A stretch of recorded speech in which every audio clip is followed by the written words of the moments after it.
Good afternoon, Dr. Nike. My name is Izzy Westbury. I'm the secretary here at the Oxford Union. I have a very short question to ask. You talk about the hijab being something that serves to protect a woman. Surely it's extremely patronizing and degrading to prevent a woman from making that decision for herself. How could you answer that? What's the question, sister? I said, in your speech, you talk about the hijab being something that serves to protect a woman. But how is it not extremely patronizing and degrading in not allowing the woman to make that decision herself? Sister posed a very good question, that when I say that hijab is required for a woman, isn't it not degrading for the woman to patronize it? Isn't it degrading? If you read the Quran and Islam has prescribed hijab. That means the woman should be covered. The only part that can be seen are the face and the hands up to the wrist. This is for the modesty. And it is not only mentioned in the Quran, it is also mentioned in the Bible. If you read the Bible, in the 1 Timothy, chapter number 2, verse number 9, it says that women should be dressed up with shamefacedness. They should be dressed up with sobriety and should not wear braided hair or gold or pearls. It's further mentioned in the 1 Corinthians, chapter number 11, verse number 5, 6. The woman that does not cover her head, then she dishonors her head. Her head should be shaved off. Anyway, I don't agree with this. I'm just quoting you from the Bible. Same way, if you go to the Vedas, it says that the woman should cover the head. So all the religious scriptures, they talk about the woman covering their head. It is for modesty. It is not to degrade the woman. And if we analyze, there was allegation made against me saying that Dr. ذاکر Naik says that if they don't wear hijab, you know, that if you wear Western clothes, there are chances the woman will be raped. It is a misquotation again.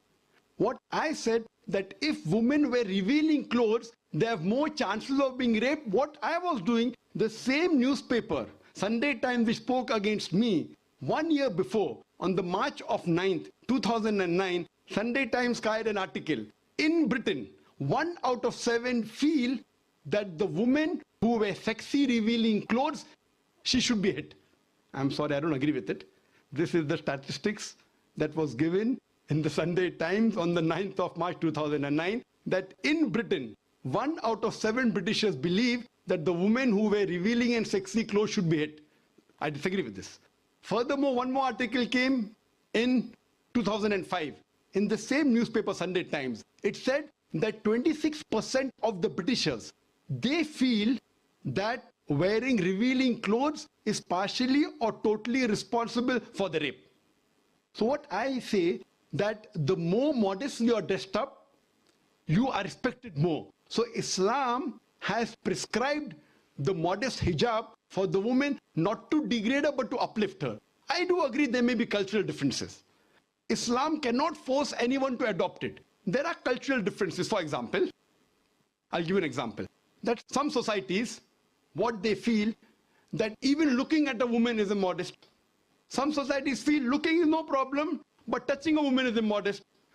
Some of the societies feel shaking hand is no problem.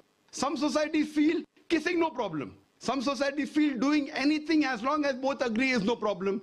Different societies and different cultures have got different rules and regulations. When I went to America, while I was giving a talk, one of the Americans told me, "You Eastern women, you're immodest." I was shocked. So I said, "Why do you call the Eastern woman immodest?" He told me, "You Eastern women, you expose your belly."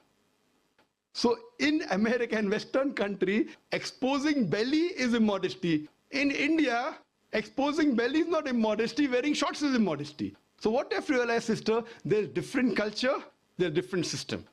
Islam cannot force anyone to adopt. It's clearly mentioned in the Quran in Surah Baqarah, chapter number 2, verse number 256, La ikraha fid din, there is no compulsion in religion. But if some women want to adopt the hijab because they feel modest and they feel respected, I feel no other woman should disagree. And when I've been to UK, I've seen hundreds and thousands of women who do cover their hair and who feel that they are uplifted because of this modesty. Hope that answers the question.